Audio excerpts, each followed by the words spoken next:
Good morning, everybody.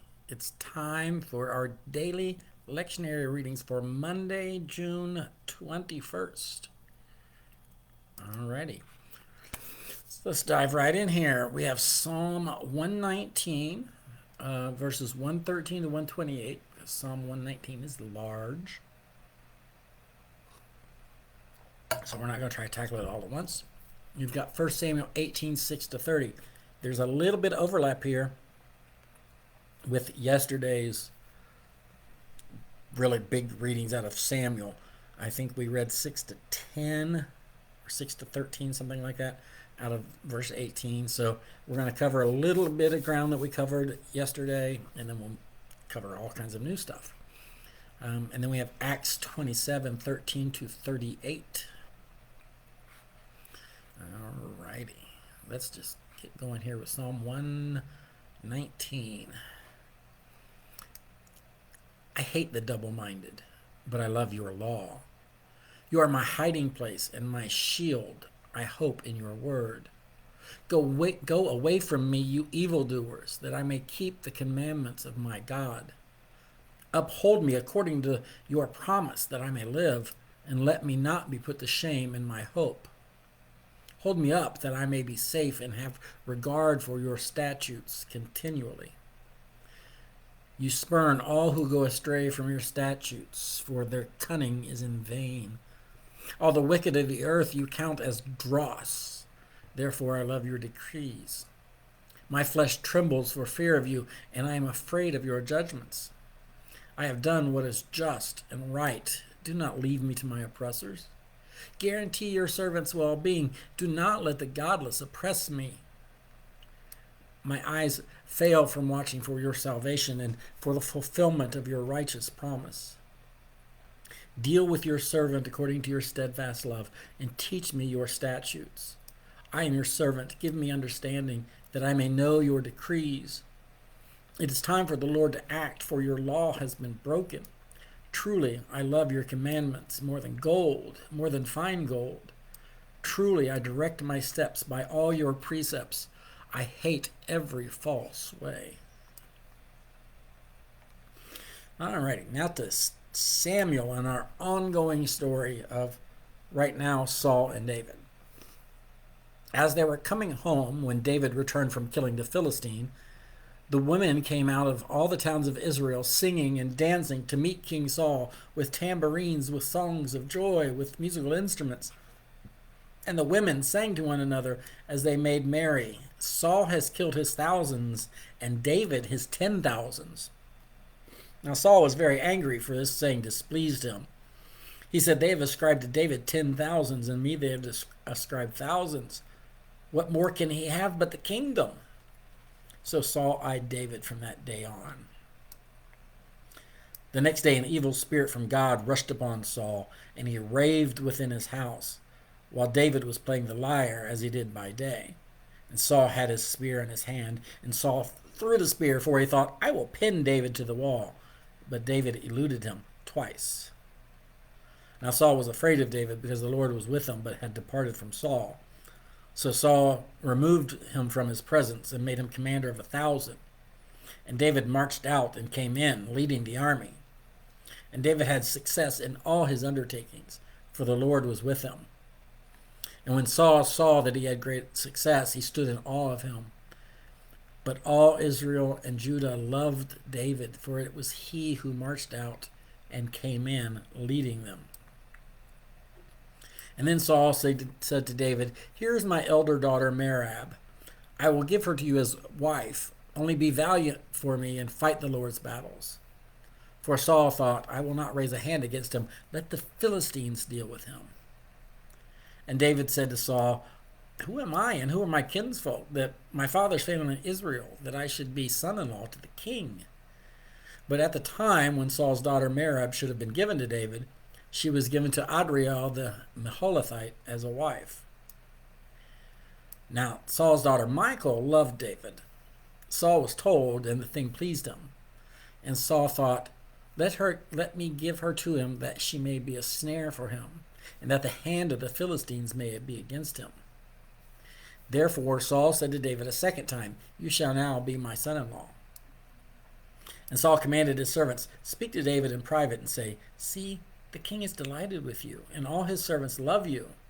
Now then, become the king's son-in-law.'" So Saul's servants reported these words to David in private. And David said, "Does it seem to you a little thing to become the king's son-in-law, saying that I am a poor man and of no repute?" And the servants of Saul told him, "This is what David said." Then Saul said, "Thus you shall say to David, the king desires no marriage present, except 100 foreskins of the Philistines, that he may be avenged on the king's enemies." Now Saul planned to make David fall by the hand of the Philistines. And when the servants told David these words, David was well pleased to be the king's son-in-law. Before the time expired, David rose and went along with his men and killed 100 of the Philistines. And David brought their foreskins, which were given in full number, to the king, that he might become the king's son-in-law. And Saul gave him his daughter Michal as a wife. But when Saul realized that the Lord was with David and that Saul's daughter Michal loved him, Saul was still more afraid of David. So Saul was David's enemy from that time forward. And then the commanders of the Philistines came out to battle, and as often as they came out, David had more success than all the servants of Saul, so that his fame became very great. And I'm still cringing over the 100 foreskins. I don't know about you, but that just seems such an odd ask. I know he's trying to get David killed, but why not the 100 heads? Why not? The circumcision is what marked the Jews as separate from the surrounding tribes, the people that they lived amongst. I'm assuming, I have not done any research on this, guys. I hadn't read this passage until just now, in a long time, I should say. So I've not done any research on this. If I do, I'll come back to you on it. I'm assuming it has something to do with that the foreskin or lack thereof is what set the Jews apart. But it's always seemed to me such an odd thing to ask for. All right, and I'm going to leave that alone. Let's go to Acts 27, 13 to 28. When a moderate south wind began to blow, they thought they could achieve their purpose, so they weighed anchor and began to sail past Crete, close to the shore. But soon a violent wind, called the northeaster, rushed down from Crete.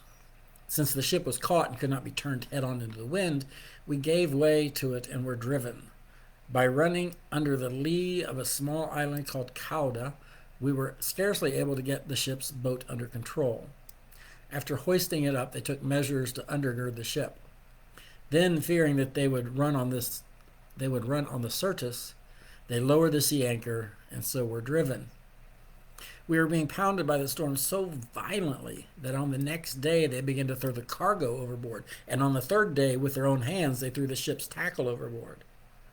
When neither the sun nor stars appeared for many days, and no small tempest raged, all hope of our being saved was at last abandoned. Since they had been without food for a long time, Paul then stood up among them and said, "Men, you should have listened to me and not have set sail from Crete, and thereby avoided this damage and loss. I urge you now to keep up your courage, for there will be no loss of life among you, but only of the ship. For last night there stood by me an angel of God, to whom I belong and whom I worship. And he said, 'Do not be afraid, Paul. You must stand before the emperor, and indeed God has granted safety to all who are sailing with you. So keep up your courage, men, for I have faith in God that it will be exactly as I have been told. But we will have to run aground on some island.'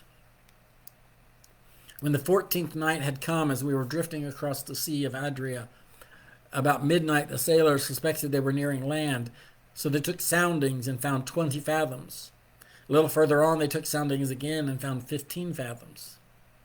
Fearing that we might run upon the rocks, they let down 4 anchors from the stern and prayed for day to come. But when the sailors tried to escape from the ship and had lowered the boat into the sea on the pretext of putting out anchors from the bow, Paul said to the centurion and the others, 'Unless these men stay in the ship, you cannot be saved.' Then the soldiers cut away the ropes of the boat and set it adrift.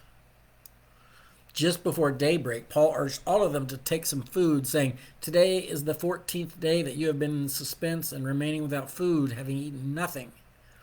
Therefore, I urge you to take some food, for it will help you survive, for none of you will lose a hair from your heads." After he had said this, he took bread, and giving thanks to God in the presence of all, he broke it and began to eat. And then all of them were encouraged and took food for themselves. We were in all 276 persons in the ship. And after they had satisfied their hunger, they lightened the ship by throwing the wheat into the sea. Kind of makes me want to see what's going to happen next, right? We end up with 2 cliffhangers, 2 dun dun dun. So stay tuned. Tomorrow we'll get more of the story. Bye, guys.